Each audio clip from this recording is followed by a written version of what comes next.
रब की रहमत कहेगी तेरे गुनाहों को तेरी नस्ल में जो आलिम पैदा हो गया था उसके इल्म की बरकत की वजह से खत्म कर दिया गया। वाह वाह वाह, नारे तकबीर, नारे रिसालत, उलमाए अहले सुन्नत, हजरत अल्लामा मुफ्ती गुलफाम साहिब किबला। ऑपरेटर साहब आवाज दबना नहीं चाहिए, देखो मेरी आवाज अभी खुल रही है, अल्लामा शाहिद साहब देखते रहना, हाँ दबना नहीं चाहिए, आवाज दब गई तो काम खराब हो जाएगा। अभी तो मैं खुल रहा हूं, अब सुनिए इंशाल्लाह मजा आएगा आपको। हाँ अब आप सुनिएगा। देखिए मैं ये नहीं कहता कि आप डॉक्टर इंजीनियर ना बनाएं, बिल्कुल बनाएं, जरूरी है ये भी। अब डॉक्टर भी जरूरी है, इंजीनियर भी जरूरी है, प्रोफेसर भी हमें बनाना जरूरी है, मगर जलसे में आने वालों सबसे पहले इश्क रसूल का दूध पिलाना जरूरी है अपने बच्चों को। असल में ये देखो बच्चे आएंगे अब डिस्टर्ब होगा, हाँ बस बेटा जल्दी बैठ जाओ, डिस्टर्ब नहीं होना चाहिए। असल में तकरीर ही में सारा काम होता है ना, तो तकरीर बड़ा मुश्किल काम हो जाता है, फिर बस जल्दी से तुरंत बैठ जाओ और उसके बाद में फूल गजरे जितने भी हैं सब बाद में। ये तकरीर शुरू हो रही है, कहीं ऐसा ना हो कि शुरू से पहले ही आप मुझे जो है मैटर जो मेरे जहन में ना वो मेरे जहन से आप निकलवा दें। आप सब लोग बैठे रहें, ये कुर्सियों पर जो बैठे हैं ना यही तलबा है जिनके दस्तार बांधी जाएगी, इसलिए इनको आपके सामने बिठा दिया ताकि आप इनकी अच्छे से जियारत कर लें, हाँ ताकि जियारत कर लें आप अच्छे से। सुनने को तैयार है ना? बिल्कुल बिल्कुल तैयार है ना? तो जरा बोलें सुभान अल्लाह, सुभान अल्लाह, और जोर से बोलें सुभान अल्लाह। माशाअल्लाह, बहुत अच्छा आप सुन रहे हैं, अल्लाह आपकी समात सलामत रखे। बैठ गए? अरे भाई इतनी दौर में तो 18 लोग बैठ जाएंगे, आप जल्दी बैठो ना, बिल्कुल बैठो, मैं तभी शुरू होऊंगा, आप बिल्कुल बैठो। ऑपरेटर साहब थोड़ा आवाज और बढ़ाइए, कॉलम का बढ़ाइए, कॉलम का बेस के साथ बढ़ाइए। हेलो हेलो हेलो हेलो, बैठ गए? बैठ गए ना? अब सुने, देखिए इल्म जो है ना, ए नौजवान इधर देखो, ऐसे देखो वीडियो बाद बना देना, चल तो रहा है 4-5,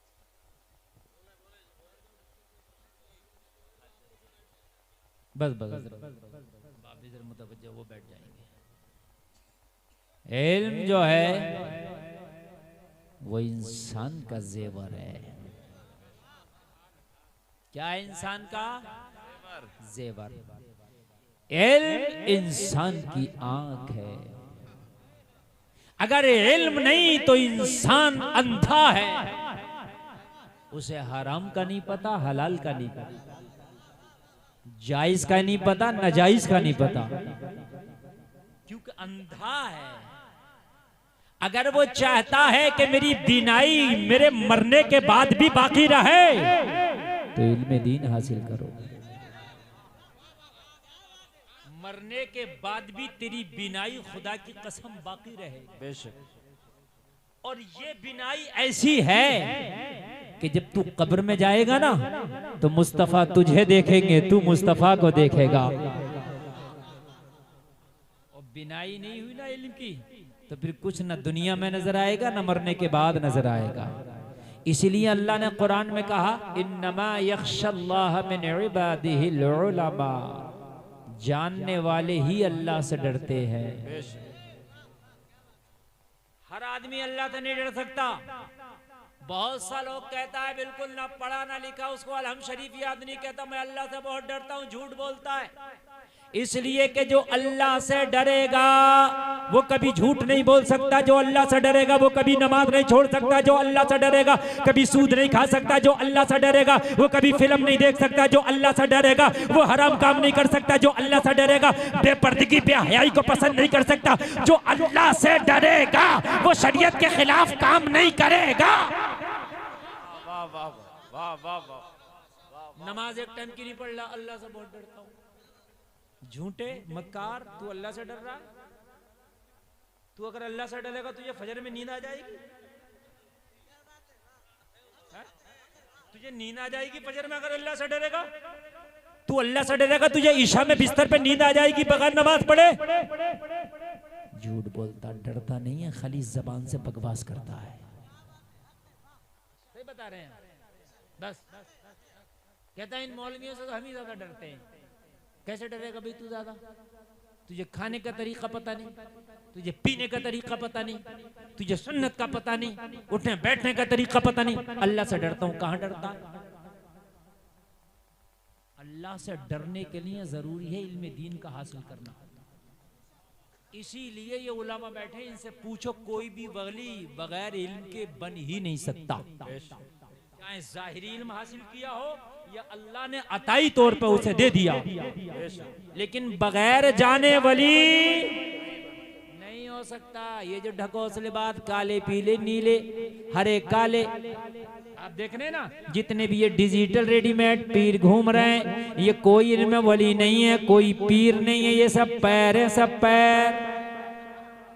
और तुम बहराइच इलाके के लोगों बड़े सीधे हो, हर एक की चुम्मा चाटी शुरू कर देते हो। हजरत हजूर आ गए, हजरत हजूर आ गए। नहीं नहीं, देख लेना पीर वही होगा जो शरीयत रसूल के मुताबिक जिंदगी गुजारता होगा। वो जलसे में आने वाले सबसे बड़ा अगर पीर है तो पीराने पीर रोशन ज़मीर शेख अब्दुल कादिर जिलानी है। तुझे पता है शैतान ने कहा था अब्दुल कादिर तेरे ऊपर नमाज माफ कर दी गई है, तो कहा था ओ सुन, अरे अबू बकर पे नमाज माफ नहीं, मौला अली पे नमाज माफ नहीं, उमर पे नमाज माफ नहीं, उस्मान गनी पे नमाज माफ नहीं, अब्दुल कादिर पे नमाज कैसे माफ हो सकती है? लाहौल बड़ा शैतान को भगा दिया। नारे तकबीर, मैं जरा हाथों उड़ा के बोले नारे रिसालत, नारे रिसालत। खतीबे आज़म हिंदुस्तान हजरत अल्लामा मुफ्ती गुलफाम, नारे तकबीर। और आज एक बात बता दूं, ये उलमा बैठे हैं, ये उलमा बैठे हैं, एक बात बता दूं, अब आपको कैसे पता चलेगा कि ये पीर अच्छा है कि घपलेबाज है? पता कैसे चलेगा? कैसे पता चलेगा? तो सुन लेना, एक ही केमिकल है तेरे पास, वो बूंद उसकी टपकाना एक, और उस बूंद के टपकते ही अगर जो खिल जाए समझ लेना ओरिजिनल है, और जिसका रंग बदल जाए समझ लेना लोकल है। उस केमिकल की बूंद का नाम बताओ।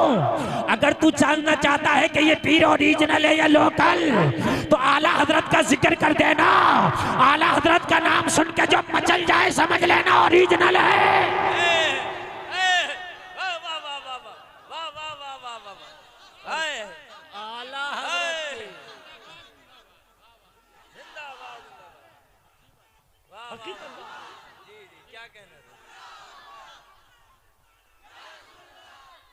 अगर आपको यकीन ना आए तो मैंने खूब देखा, पीला कपड़ा नीला कपड़ा, इनके सामने आला हजरत का नाम ले लेना, और फिर देखना चेहरे की कैसे इनकी जो है हवाइयां उड़ जाएंगी, समझ लेना मामला लोकल है। आला हजरत अब वो आला बन चुका है कि जो जांचता है ओरिजिनल कौन है लोकल कौन है। अच्छा, आला हजरत ने छोड़ा नहीं है किसी को भी, ना अपनों को ना गैरों को। आला हजरत ने मजार पे हाजिरी का तरीका भी बता दिया, आला हजरत ने फातिहा का तरीका भी बता दिया, आला हजरत ने मांगने का तरीका भी बता दिया, आला हजरत ने चादर चढ़ाने का तरीका भी बता दिया, आला हजरत ने पीर और मुरीदी किस तरह से हो ये भी बता दिया, आला हजरत ने मज़ारात में हमारी कैसी अकीदत होना चाहिए ये भी बता दिया। पता चला ना आला हजरत ने बागियों को छोड़ा है और ना आला हजरत ने ढोंगियों को छोड़ा है। बागियों को छोड़ा है और न ढोंगियों को छोड़ा है। बागियों के भी पराख्ते उड़ा के रख दिए हैं और ढोंगियों को भी धो के रख दिया है। क्या कहने, जिंदाबाद जिंदाबाद, वाह वाह वाह वाह। न ढोंगियों की खैर है न बागियों की खैर है। हाय हाय, वो है मेरा रजा। ऐसे नहीं है कि एक तरफा आला हजरत ने साहब ढोंगियों को छोड़ दिया हो, ना ढोंगियों की भी खैर नहीं। अब बहुत से लोग कहते हैं मौलाना गुलफाम बड़ा टाइट बड़ा सख्त बोलते हो। हमने कहा हम रजा वाले हैं, जो रजा का मिशन है वही हमने अपनाया भी है। सही बता रहे हैं। जो रजा का मिशन है वही हमने अपनाया भी है। रजा का मिशन ये नहीं है मेरे अजीज, आप ये कहो कि मैं बहुत बड़ा आशिक रसूल हूं, मैं बुजुर्गों के मानने वाला हूं, लेकिन बुजुर्गों की मानने वाला नहीं हूं, तो ये आला हजरत के मिशन के खिलाफ है। बात समझ में आ रही है कि नहीं आ रही है? आज तकरीर सुनिएगा, इंशाल्लाह मजा आएगा। एक एक लफ्ज मोती की तरह आपके सीने में ना चुभ जाए तो आप कहना। सीखना इल्म दीन का बहुत जरूरी है। अगर बगैर इल्म दीन सीखे आपने जिंदगी गुजारी, नाम के मुसलमान तो रहोगे, मगर खुदा की कसम इस्लाम की बहारों से, इस्लाम की लज्जतों से मजा ना उठा पाओगे। अगर चाहते हो कि इस्लाम की लज्जतों से मजा उठाए, इस्लाम की बहारों से मजा उठाए, तो इल्म दीन सीखो। जानना जरूरी है। जिस दिन तू नमाज सही सीखने के बाद नमाज पढ़ के देखना, जितना मजा नमाज में आएगा इतना मजा किसी काम में नहीं आएगा। वाह वाह वाह वाह वाह वाह, जिंदाबाद जिंदाबाद जिंदाबाद। आज नमाज पढ़ने के लिए जाते हैं, मौलवी पढ़ता रह गया, हाफिज पढ़ता रह गया, कारी पढ़ता रह गया, इमाम पढ़ता रह गया, और ये अठुआ भैया जो 8 दिन में जाता था, इसको अलहम्द शरीफ तक याद नहीं है।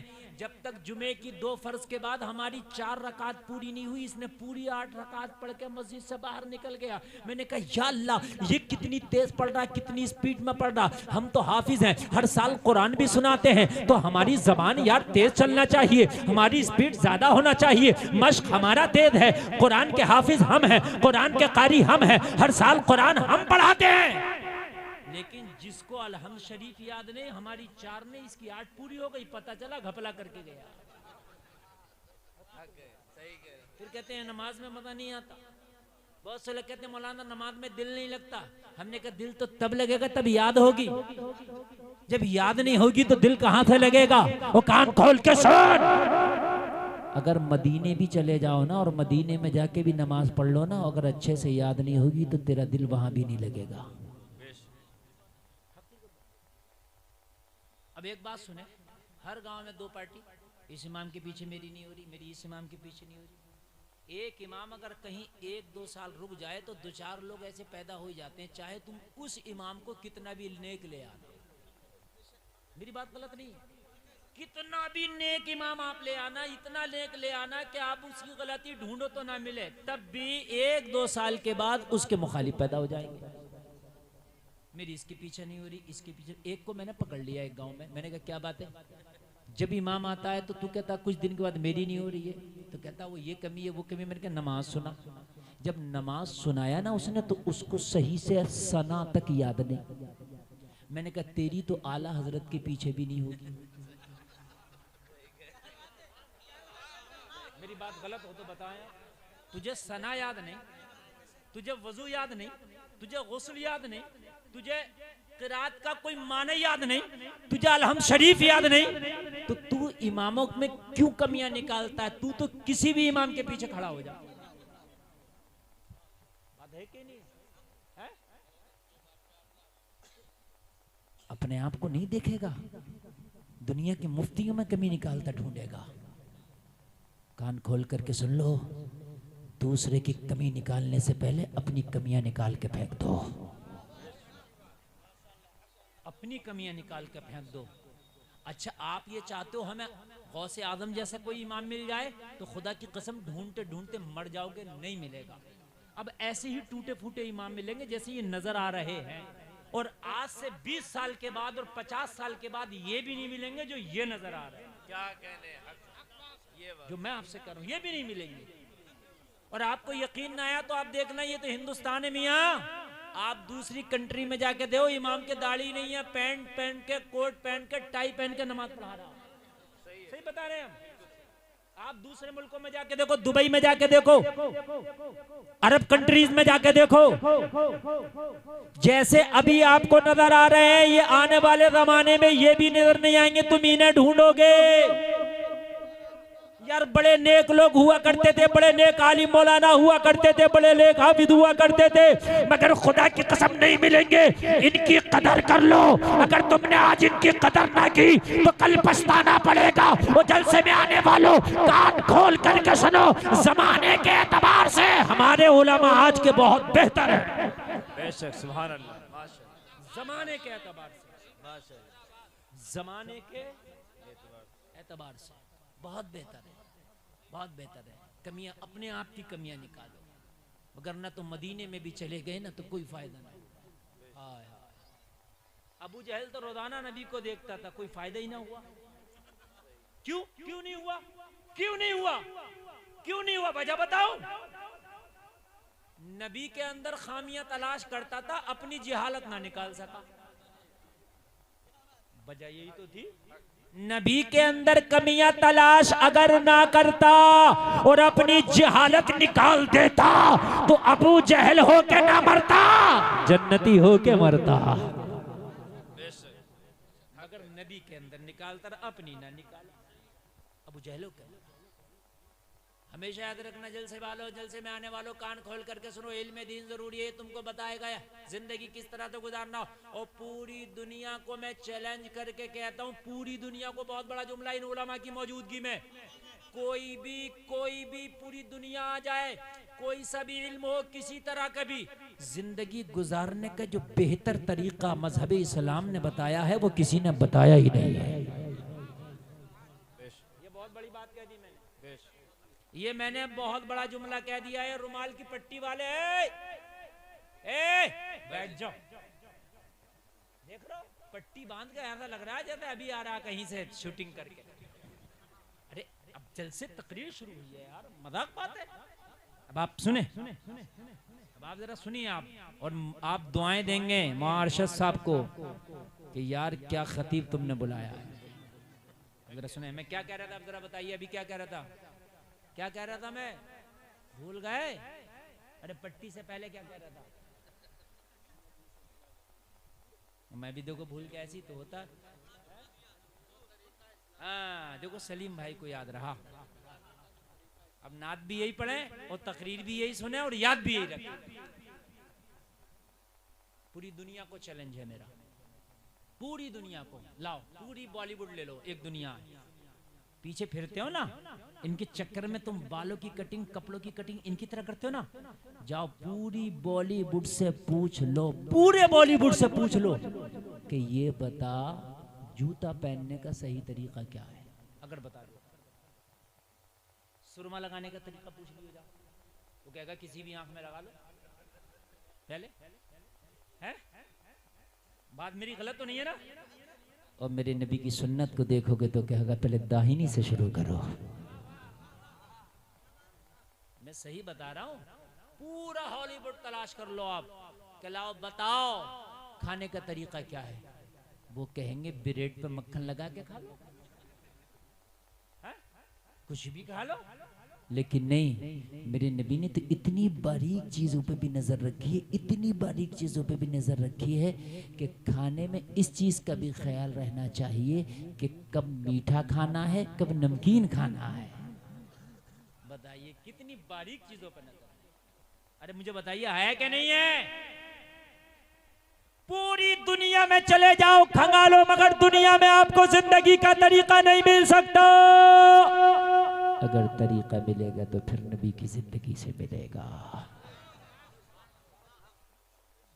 मिलेगा फिर नबी की जिंदगी से मिलेगा। पूरी दुनिया में कहीं भी चले जाओ, कहीं भी चले जाओ, और आज भी दुनिया मेरे नबी के तरीके में, मेरे नबी के गुलामों के तरीके पे जी रही है। क्या दुनिया ने भी क्या दिया? कोर्ट कचहरी, थाने, पुलिस चौकी, दरोगा, कोतवाल, ये सब किसकी देन है? नबी के गुलाम उमर इब्ने खत्ताब की देन है। तुमने क्या बनाया है? मुंशी, पेशकार, आज भी पेशकार कहते हैं, पेशकार काम को सामने करने वाला, बात है क्या नहीं है? फारसी का लफ्ज है। किसकी देन है? ये सब तुम्हारी देन है। और कौन सिखाता? मजहब इस्लाम सिखाता है। आप कह रहे हो हम तरक्की कर जाएंगे? इस्लाम को छोड़ के तरक्की खुदा की कसम कर ही नहीं सकते आप, नहीं कर सकते। एक MBBS डॉक्टर को मैंने पकड़ा, साहब मैंने कभी कैसे किया, बड़ा महंगा हो रहा है MBBS, तो कहने लगे हजरत फ्री में किया, मेरा नंबर आया था। और नंबर आना बड़ा मुश्किल है। देखो भाई, नीट निकालना क्या आसान है, 600 कुछ पे जाकर रैंक रुकी थी आपके, और आपके पता नहीं इस बार कितने पे रुके। ठीक है, कई लाख लोग बैठते हैं, ठीक है, कई लाख, उसमें तकरीबन 22-23 हजार सीट होती है। अब जरा गौर करें आप। मैंने कहा कैसे? कहने लगे हजरत 2 साल मैंने तैयारी की नीट की मगर फेल हो गया। अब जुमला सुनना सब लोग जरा, कितने साल तैयारी की, फेल हो गया। मैंने कहा फिर क्या किया? बोले फिर जाके मदरसे में दाखिला ले लिया। बनना MBBS डॉक्टर, दाखिला कहाँ लिया? मदरसे में। मैं हैरत में पड़ गया। मैंने कहा डॉक्टर साहब ये पहला दुनिया का डॉक्टर है कि MBBS बनने के लिए मदरसे में दाखिला ले लिया? बोले हाँ हाँ हजरत मैंने मदरसे में दाखिला ले लिया।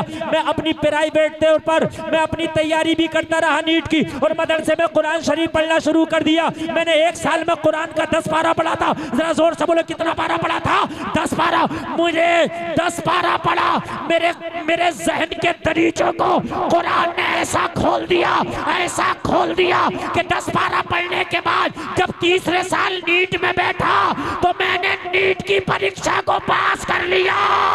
मैंने कहा 10 पारा पढ़ा था तो नीट निकाल लिया, पूरा 30 पढ़ लेता तो क्या क्या ना निकाल लेता।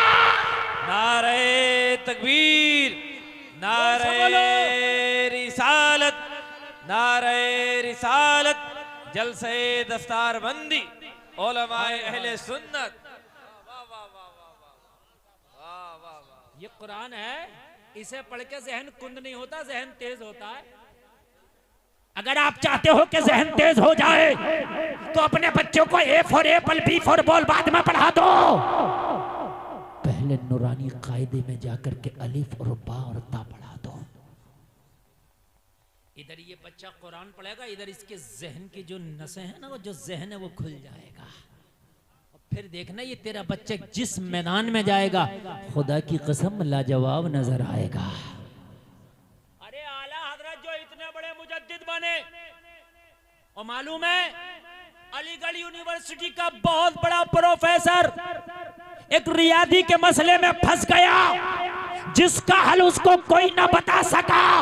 किसी ने कहा क्या करेगा? कहने लगा अमेरिका या इंग्लैंड जाऊंगा ताकि मेरे मसले का हल हो जा। कहा सुन, अमेरिका इंग्लैंड बाद में जाना, एक बरेली का मौलाना है, नाम अहमद रजा है।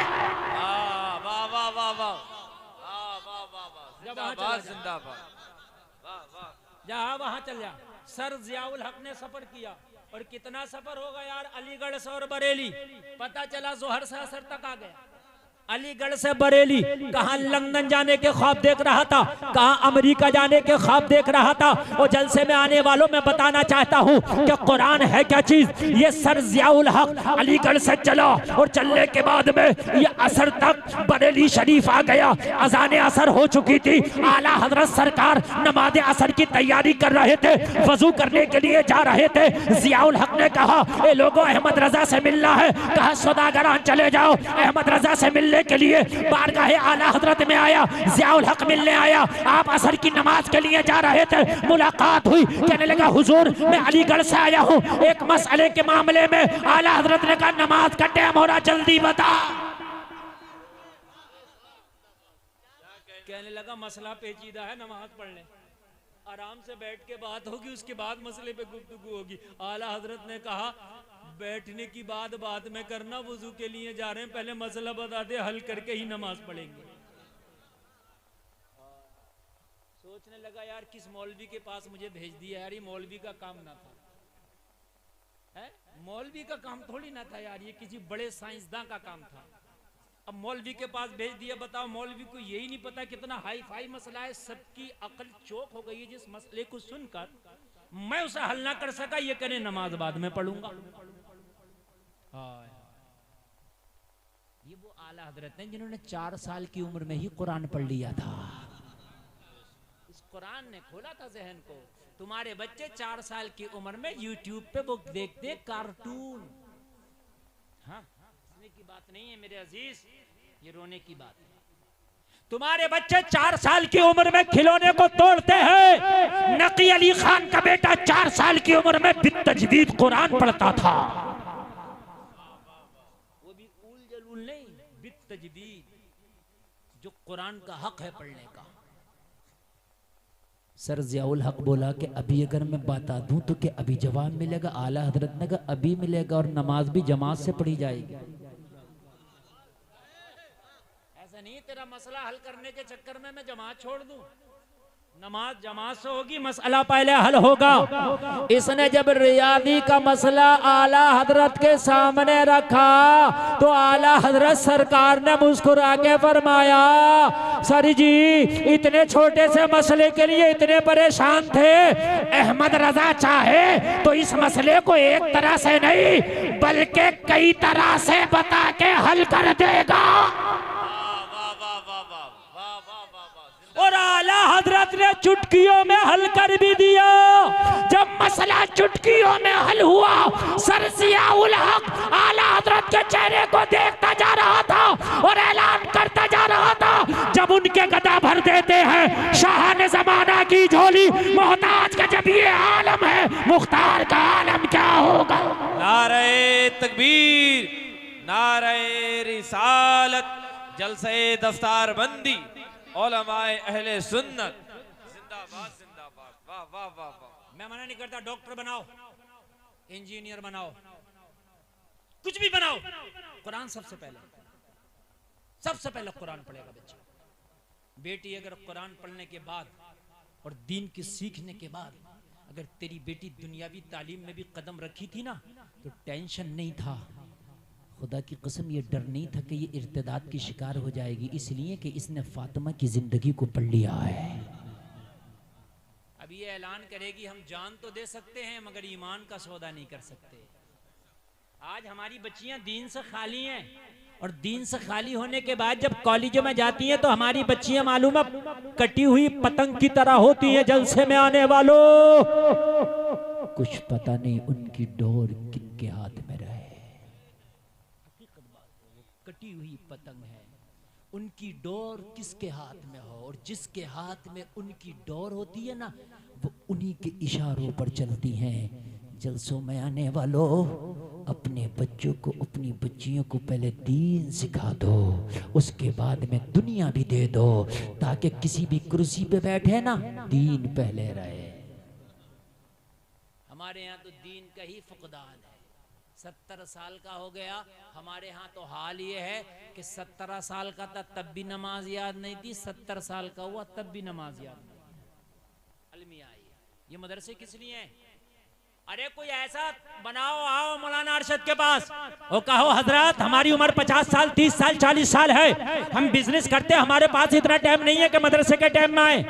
एक अलग टाइम निकाल दो हमारे लिए, हम अलग इशा के बाद या मगरिब बाद आपके मदरसे में आया करेंगे, हमें थोड़ा दीन सिखा दो, कुरान सिखा दो, तो बन जाएगा निजाम। लेकिन नहीं आएंगे हम, पूरी दुनिया की खुराफातें सीख लेंगे, पूरी दुनिया की बातें सीख लेंगे, लेकिन दीन सीखने के लिए हमारे पास टाइम नहीं है। सुबहान रब्बियल अजीम पढ़ रहा तो पूरे 70 साल हो गए अजीम ही पढ़ रहा। हकीकत बता रहा हूँ मैं, 70 साल हो गया अजीम ही पढ़ रहा है। इसने सीखने की कोशिश नहीं की कि सुबहान रब्बियल अज़ीम है। फिर क्या कहता भाई मौलवियों की तरह तो हम पढ़ ही नहीं सकते, तो मौलवी माँ के पेट से मौलवी बन के नहीं आया था, ये भी यही मौलाना बना था। भाई मेरी बात गलत तो नहीं है ना? तो तुम भी यही बनो यार। जब ये मौलाना बन सकता है, देखो इतना इल्म दीन का सीखना फर्ज है जिसने से क्या तेरी जरूरत हल हो सके, ये फर्ज है। तो कितना सीख रहे हैं? बस ये समझते हैं कि मदरसे के बच्चों का ही काम है बस इल्म दीन सीखना, बस हमारा तो मसला ही नहीं है। ये मदरसे के बच्चों का काम नहीं है, ये मदरसे के बच्चों का मर्ज नहीं है। इल्म दीन सीखना टोटल मुसलमानों का काम है, टोटल। और एक बात सुने, आज बड़ी गहरी बात बता रहा हूँ, आज 100-200 साल पहले जाएं, हर मस्जिद में दरसगाहें लगती थी, मस्जिद के अंदर उलमा दर्स देते थे, मस्जिद के अंदर मसाइल शरइया सिखाए जाते थे। आज तो मस्जिद के जितने भी जिम्मेदारान हैं टाइल्स पे टाइल्स, पत्थर पे पत्थर, मस्जिद को खूब आलीशान बना दिया, लेकिन ये कभी नहीं सोचा कि इसके अंदर जो नमाज पढ़ने आते हैं उनको नमाज याद नहीं है, तो उनको नमाज याद कराने का ये काम कौन करेगा? ये मस्जिद की कमेटियों की जिम्मेदारी है कि अपनी अपनी मस्जिदों में ऐसा सिस्टम और ऐसा माहौल और ऐसा कानून बना दे कि जितने लोग मस्जिद में नमाज पढ़ने के लिए आते हैं उनको नमाज सिखाने का सिस्टम बनाया जाए, किसी आलिम का सिस्टम बनाया जाए, ताकि वो आने वाले नमाजियों को वजू का तरीका बताए, नमाज का तरीका बताए, गुस्ल का तरीका बताए, दीन के मसाइल सिखाए, कुरान पढ़ाए। अगर मस्जिद में ये चीजें हमने लाजमी कर दी तो हर मस्जिद में आने वाला नमाजी बनेगा, साथ में बेहतरीन दीनदार भी बनेगा। लेकिन ये अलमिया है, मस्जिद के सदर साहब टाइल्स तो लगवा रहे हैं खूब, कयामत के दिन सदर लोगों से भी हिसाब होगा कि सदर साहबो ये तो बताओ, आपने टाइल्स तो बहुत लगवाई थी मस्जिद में, एसी भी लगवा दी थी, कूलर फ्रिज भी लगवा दिया था, लेकिन जितने लोग नमाज पढ़ने आते थे उन्हें 10% को नमाज याद नहीं थी, कभी उनके बारे में भी सोचा? तो जवाब मिलेगा नहीं। इसलिए मस्जिद में बेहतरीन तरीके से नमाजियों को दर्स का भी इंतजाम करो, और गैर लोग ये काम कर रहे हैं और इसलिए वो बहुत तेजी से आगे बढ़ रहे हैं। हाँ, हकीकत बात है, हमारे यहाँ नहीं है। हमारे यहाँ तो बस खाली नमाज पढ़ने गया तो उसमें भी इमाम में कमी निकालेगा, अपनी वो भी नहीं पूछेगा। भाई इधर से आवाज नहीं आनी चाहिए, बिल्कुल है बेटा, आवाज नहीं, वरना नमाज सुन लूंगा बेटे, नमाज की बात चल रही है, समझ लेना। अच्छा उठ के जा रहे हो, ये अच्छा ये उठ के जो जा रहे हैं इनसे अगर नमाज सुन लूं तो ये सुना पाएंगे? ये देखो बेटा, नमाज भी सुन सकता हूं मैं, बात नमाज की चल रही है और फायदा की चल रही है। हाँ जरा समझ ले, मैं आता। अल्लाह ने जिंदगी दी है, जिंदगी जिस दिन अल्लाह ये सांसें ले लेगा ना तो ना ये मौका मिलेगा ना ये टाइम मिलेगा। टाइम है तेरे पास थोड़ा सा टाइम। हाँ, खाली मजार शरीफ पे जाके चादर चढ़ा लेने से काम नहीं चलेगा ना, खाली जलसे में नारा लगा लेने से काम नहीं चलेगा ना। ये दीन जिंदगी में सीखना है और ये जरूरी है और ये फर्ज है। अच्छा एक बात और बताऊं सलीम भाई, और ये भी अलमिया है, मरने से पहले मेरा मुसलमान कुरान की तरफ देखेगा भी नहीं फिर के, किधर रखा है कुरान, तिलावत कैसी होती है, या इसको लाओ शौक पैदा हो जाए भाई मैं पूरा कुरान तो नहीं पढ़ सकता, मुझे 2-4 सूरतें ही सही तजवीद के साथ जरा पढ़ा दो ना। और जब मर गया तो अब देखो कैसा कुरान, इसके नाम का कुरान मस्जिद में सबसे पहले, जबकि मस्जिद में पेटी पे पेटी चढ़ी हुई है, 25 पेटी पहले रखी है कुरान की, वो नहीं पढ़ी जा रही है, 26वीं इसने रख दी। इन उलामा से पूछो कि जब इतनी पेटियां कुरान की पहले से रखी हैं वो ही नहीं पढ़ी जा रही तो इस 26वीं की जरूरत नहीं है, बिल्कुल जरूरत नहीं है। अब कुरान न रखता बल्कि किसी मदरसे में जाता और कहता अगर कोई गरीब बच्चा हो जो अपनी किताबें नहीं खरीद सकता है, मेरा बाप मर गया है, मैं अपने बाप के नाम से गरीब बच्चे को उसकी किताबें खरीद के देना चाहता हूँ, कुरान रखने से ज्यादा सवाब उस गरीब बच्चे को किताबें दिलाने का मिल जाएगा जो किताब नहीं खरीद सकता। तेरी खरीदी हुई किताबों से ये आलिम दीन बनेगा, जब तक ये रहेगा तेरे बाप को सवाब मिलता रहेगा। वाह वाह वाह वाह वाह, जिंदाबाद जिंदाबाद, क्या कहे, जिंदाबाद। लेकिन फिर ना ऐसा कोई नहीं, बताओ कितने लोग हैं कि मेरा अब्बा मर गए, लाओ हजरत बताओ मौलाना अरशद साहब तुम्हारे मदरसे में कितने गरीब बच्चे, उन्हें कपड़े बनाऊंगा अब्बा के नाम से, कुरान की पेटी रखेगा। अरे भाई जरूरत नहीं है, ये पहले जो 15 कुरान रखे सही तरीके से इनको नहीं रखा जाता, इधर से उधर होता है, सफाई होती है, लोग उधर से उधर इधर से उधर, जितनी जरूरत है उतना कुरान बस, उससे ज्यादा नाम पैदा ना कर। इससे बेहतर तो ये है किसी गरीब को कपड़ा दिला दे। अरे समझ में आ रही है कि नहीं आ रही है? अच्छा मस्जिद में रख कर नहीं निपटा, मदरसे में आया, बोला हजरत अब्बा की कब्र पे कुरान होगा, घर में कुरान होगा, अब्बा जहां निलाया गए थे वहां कुरान होगा, मेरी गाड़ी में कुरान, मेरे ट्रक में कुरान, मेरे छोटे हाथी में कुरान, मेरी दुकान में, मेरी मकान में, इतना कुरान खानी कराएगा। अब जो कुरान मदरसे में पढ़ने आए थे उन्हें नहीं पढ़ने देगा। अरे कहां से पढ़ेंगे मुझे बताइए? पूरा 11वीं कुरान खानी, मेरी बात गलत हो तो बताएं आप। पूरी 11वीं बच्चे कुरान खानी मदरसे की, न सबक का पारा हो पाया, न पिछले का पारा हो पाया, कुछ का सबक तक नहीं हो पाया। अच्छा, अगर मौलाना शाही साहब कुरान खानी के लिए नहीं भेजे तो चंदा भी बंद और इमदाद भी बंद। धमकी बहुत बड़ी है, भेजेंगे, मजबूरी है। अच्छा, मरने के बाद तुझे कुरान याद आया? कुरान के मुर्दा की किताब है, ये कुरान जिंदा की किताब है। मैं ये नहीं कह रहा कि मरने के बाद कुरान नहीं पढ़वाना चाहिए, मगर ये कह रहा हूं कि मरने से पहले कहां था? मरने से पहले क्यों कुरान याद नहीं आया तुझे? अब मरने के बाद ही कुरान क्यों इतना याद आया? पूरा 11वीं सबक का पारा, पिछले का पारा खत्म, 12वीं खत्म, मुहर्रम में खत्म, रमजान में छुट्टी, शाबान में छुट्टी, शव्वाल में छुट्टी। मेरी बात गलत तो नहीं है? पता चला मेरे सुन्नी इदारे में 7-8 महीना तो ऐसे ही खत्म हो गया। अब बचा 2-4 महीना, तो उसमें क्या पढ़े? फिर क्या कहता, हाफिज तो वहाबियों में होता है, और तूने बनने दिया यहाँ हाफिज?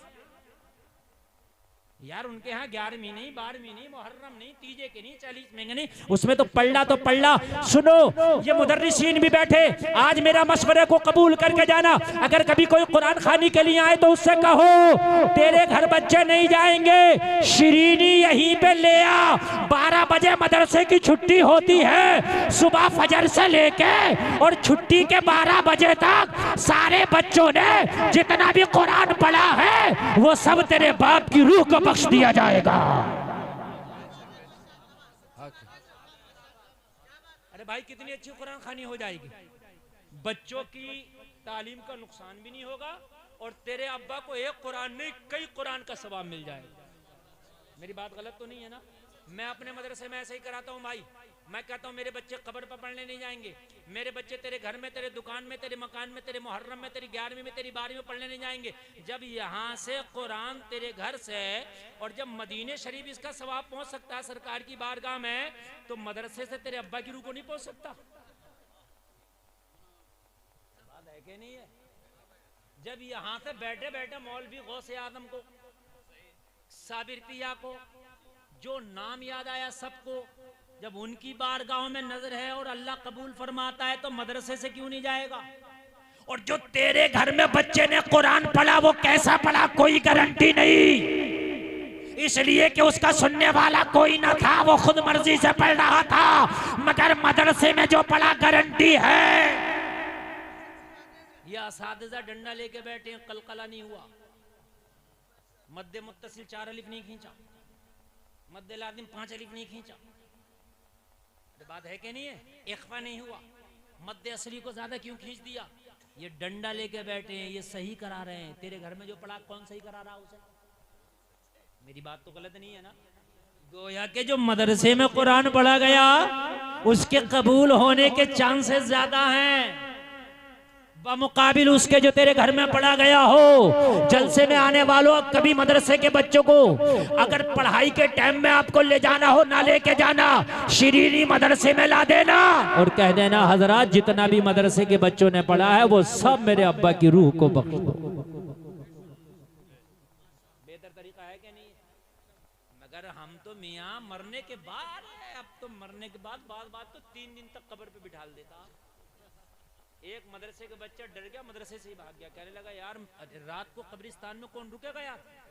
एक बात बताओ मेरे भाइयों, रात और फिर वो भी कब्रिस्तान। अच्छा, हर जगह का कब्रिस्तान एक सा नहीं होता, कहीं का कब्रिस्तान तो बस्ती के करीब हो, कहीं तो बड़ा डरावना होता, बड़ा आदमी ना रुके यार, वहां तमाम उसमें झूठ झक्काड़ और क्या क्या होता है। और फिर रात को 12 बजे के बाद तो कुत्ते भी भौंकना बंद हो जाते हैं। 12 बजे के बाद तो भाई बिल्कुल सन्नाटे छा जाते हैं। मदरसे का बच्चा बताओ 12 बजे के बाद कब्रिस्तान में बैठ के कुरान पढ़ रहा, ना डरना ताज्जुब है? ना डरना ताज्जुब है यार, दिल फट जाएगा। मगर क्या करें, मदरसा चलाना, चंदा लेना, अभी ये तो मदरसा जो रुक जाएगा। मेरे अजीज, तू जिंदा है तो खुदा की कसम कुरान को इतना पढ़ के तेरे मरने के बाद अगर कोई ना भी पढ़े ना तो तुझे जरूरत ना पड़े। इतना पढ़ यार कुरान को। और अल्लाह की कसम खा के कहता हूं, अगर तूने कुरान को पढ़ लिया और दीन को पढ़ लिया, सीख लिया, जिधर से तू गुजर जाएगा जमाना तेरी मुखालफत नहीं करेगा। पूरी दुनिया कहेगी यार ऐसा जा रहा है, इसके चेहरे को देख के लगता है कि देखते रहो।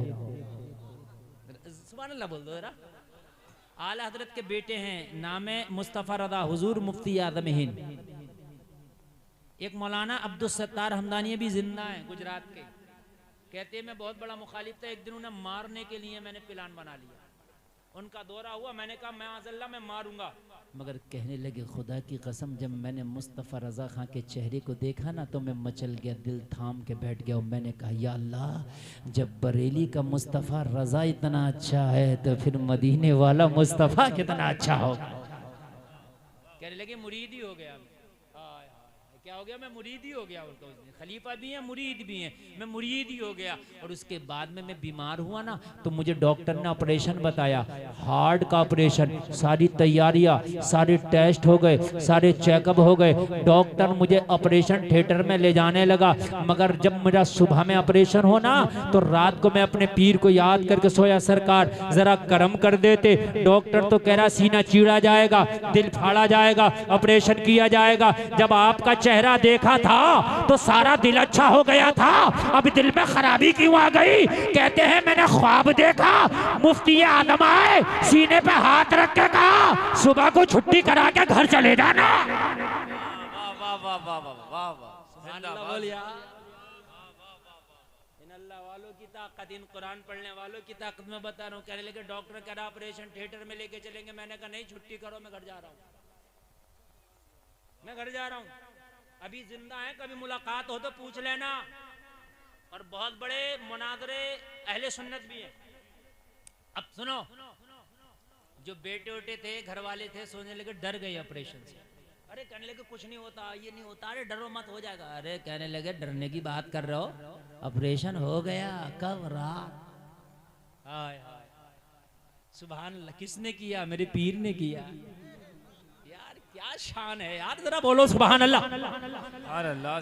देख कुरान का आमिल और सरकार मुफ्ती आदम हिंद जैसा आमिल, ओना पोना पीर नहीं है।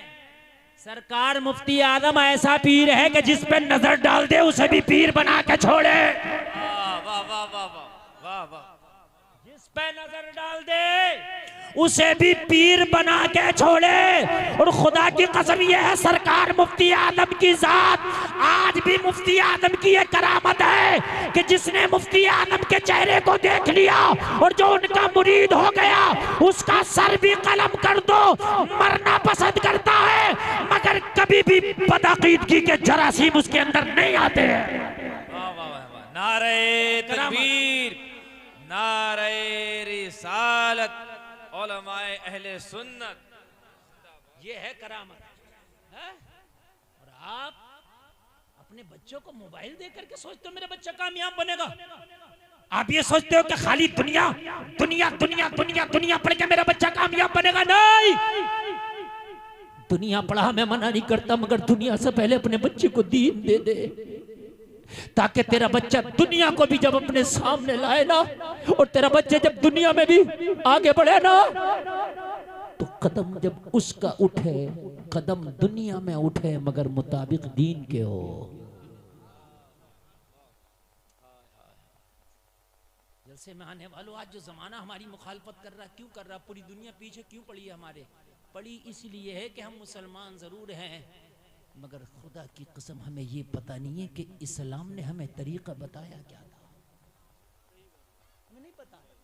जब आदमी हमारे कल्चर को और हमारी तहजीब को देखता है ना तो फिर बदजन हो जाता है, कहता है यार जब ये लोग इतना झूठ बोलेंगे, जब इन लोगों में इतनी खुराफात है तो उनका दीन कैसा होगा? मैं तुझे बताऊं, गौसे आदम का बचपना है, बचपना डाकुओं ने हमला कर दिया, गौसे आदम ने अशरफियां दे डाला, किसी ने कहा अब्दुल कादिर तूने माल दे दिया, कहा हम नजर माल पे नहीं है, नजर नामाए अमाल पे है। अशरफियां दिया है मगर नजर नामाए अमाल पे है, बचपना जरूर है, लेकिन 40 के 40 को अगर तौबा ना करा दिया है तो हमारा नाम भी अब्दुल कादिर नहीं है।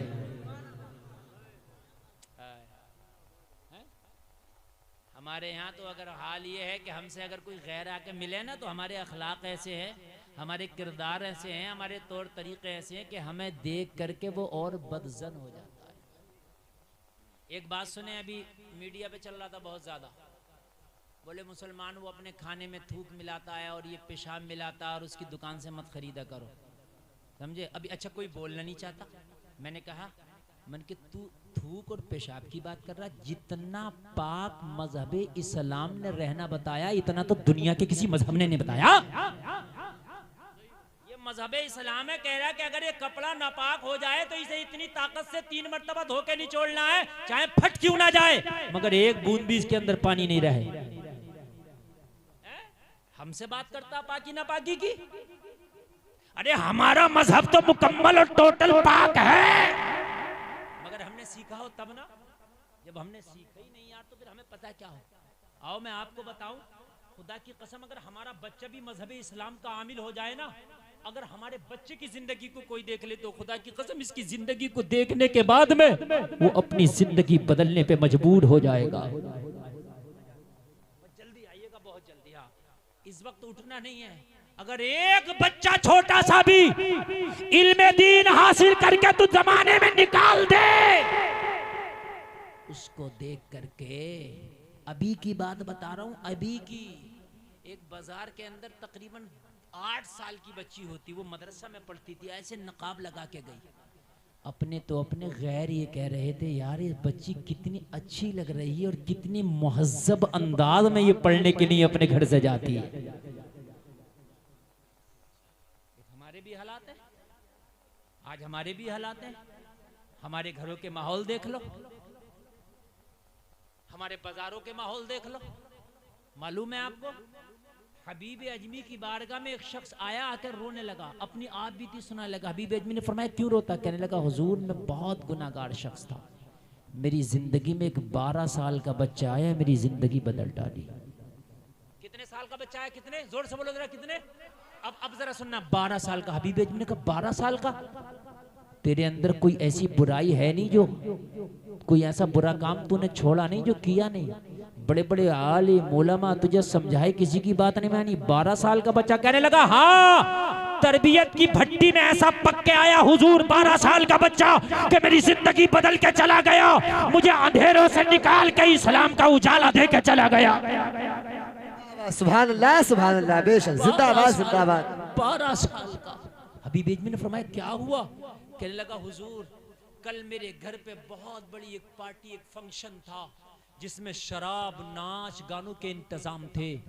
मेरी बीवी ने कहा था सबकी दावत कर अपने दोस्तों की। मैं सबकी दावत करके जब घर आया ना तो मेरी बीवी ने मुझे एक लिस्ट थमाई, कहा बाजार जाकर के ये खाने पीने का साजो सामान ले आ, शाम को रक्स और सुरूर की महफिल होगी, नाच गाने की महफिल होगी, आज बहुत बड़ी हमारे घर पे पार्टी होने वाली है। हबीब अजमी से कहता है बाजार में जाके खाने पीने का सामान खरीद के पोटली बांध के मैंने एक मजदूर की तलाश की ताकि मेरी पोटली उठा के मेरे घर तक ले जा सके। मैंने क्या देखा कि मजदूर तो नजर ना आया, एक 12 साल का बच्चा खड़ा था, चेहरे पे हुस्न की बरसात थी, अंदाज लाजवाब था। वाह वाह, सुभान अल्लाह, सुभान अल्लाह, बेशक। बेटा कैसे खड़े हो? 12 साल का बच्चा कहने लगा मैं मजदूर हूँ, किसी की मजदूरी तलाश कर रहा हूँ, अगर मुझे कोई काम मिल गया तो मैं उसका काम पूरा करके अपने घर जाऊंगा। मेरी माँ फाके से मेरा इंतजार कर रही है, मेरा चूल्हा जब जलता है जब मैं कुछ बाजार से कमा के ले जाता हूँ। सुभान अल्लाह, सुभान अल्लाह। हबीब अजमी से कहता मैंने बच्चे से कहा मेरी पोटली ले चल, मैं तुझे दे दूंगा मजदूरी। बच्चे ने कहा बता क्या देगा? मैंने कहा बता क्या लेगा? 3 दिनार की बात तय हो गई। कितनी? जोर से बोलो भैया, मोबाइल वाले भाई, कितनी हो गई? 3 दिनार, बात तय हो गई। कहने लगा मैंने बच्चे को जब पोटली उठा के सर पर रखी ना तो बच्चे की उम्र कम थी, वजन ज्यादा था, बच्चा डगमगाने लगा। मैंने कहा क्या बात बेटा, वजन ज्यादा? बच्चे ने कहा अगर ज्यादा भी है तो माँ का फाका मुझसे नहीं देखा जाता, मेरी माँ फाके से इंतजार कर रही होगी, अगर मैंने तेरा काम आज ना किया तो हो सकता है खाली हाथ जाना पड़े, मेरी माँ को फाके से सोना पड़े। कहने लगा बच्चा डगमगाते हुए कदमों से मेरी पोटली लेके जब चलता चलता चलता चलता चलता चलता सांस फूल गया। हबीब अजमी से कहता मुझे रहम नहीं आया, मैं बच्चे से बार बार यही जिद कर रहा था और तेज चल, और तेज चल। चलते चलते जब मेरा गुजर, बच्चे का गुजर एक बस्ती से हुआ, हबीब अजमी से कहता दोपहर का वक्त था, मस्जिद में कोई जोहर की अजान पढ़ रहा था। अल्लाह सुभान अल्लाह बेशक। जोहर का वक्त था, दोपहर का वक्त था, कोई जोहर की अजान पढ़ रहा था। बच्चे के कान में जैसे ही अजान की आवाज आई, बच्चे ने पोटली जमीन पर रख दी। मैंने कहा क्या बात, थक गए? बच्चे ने जवाब दिया, थकने की वजह से नहीं रखी कि तेरे कान में आवाज नहीं आ रही। देख जोहर की अजान हो रही है, अब पहले नमाज अदा की जाएगी, बाद में तुम्हारा काम किया जाएगा। वाह वाह सुभान अल्लाह बेशक, क्या बात है, जिंदाबाद जिंदाबाद। माँ ने क्या तरबियत दे के पाला था अपने लाल को। हमारे तो नौजवान को टाइम नहीं है नमाज पढ़ने का। ये 12 साल का मजदूर है और कह रहा है कि पहले नमाज, बाद में तेरा। जोर से बोलो, बाद में तेरा। कहां? 12 साल का। मैंने कहा बेटा नमाज, मैंने तो तुझसे नमाज तय किया नहीं था कि तू रास्ते में नमाज पढ़ेगा। अगर तुझे नमाज पढ़ना था पहले क्यों नहीं कहा? मैं किसी और मजदूर को पकड़ लेता। मेरे घर में मेहमान आने वाले हैं, अगर ये खाने पीने का सामान ना जा सका तो बेइज्जती हो जाएगी। बच्चे ने कहा इज्जत हो या बेइज्जती हो, नमाज तो पढ़ के रहे। हाय हाय हाय, नमाज तो। हबीब अजमी से कहा, मैंने कहा अगर ना पढ़ने दूं तो बच्चे ने कहा तुझे मिलेगा क्या? मैंने कहा अगर पढ़ने दूं तो क्या मिलेगा? बच्चे ने कहा 3 दिनार की मजदूरी तय हुई है, मुझे 1 दिनार कम दे देना, मगर नमाज पढ़ने दे। यार क्या नजरिया, क्या तरबियत दी है इसकी। ऑपरेटर साहब सोए तो नहीं है? जरा जैसे ये नाज शरीफ पढ़ ले, ऐसे करो, मैं ई को बढ़ाओ, गूंज बढ़ाओ, बढ़ा दो जितना, हाँ अच्छे से बढ़ा दो। Hello hello hello hello hello hello hello और गूंज पैदा करो, गूंज। हाँ अच्छे से तवज्जो करो जरा, मजमा पूरा पूरा मचल जाएगा, पूरा मजमा। ये बच्चा जा रहा, अजान हो रही है, सुना दूं? अरे इजाजत हो? हाँ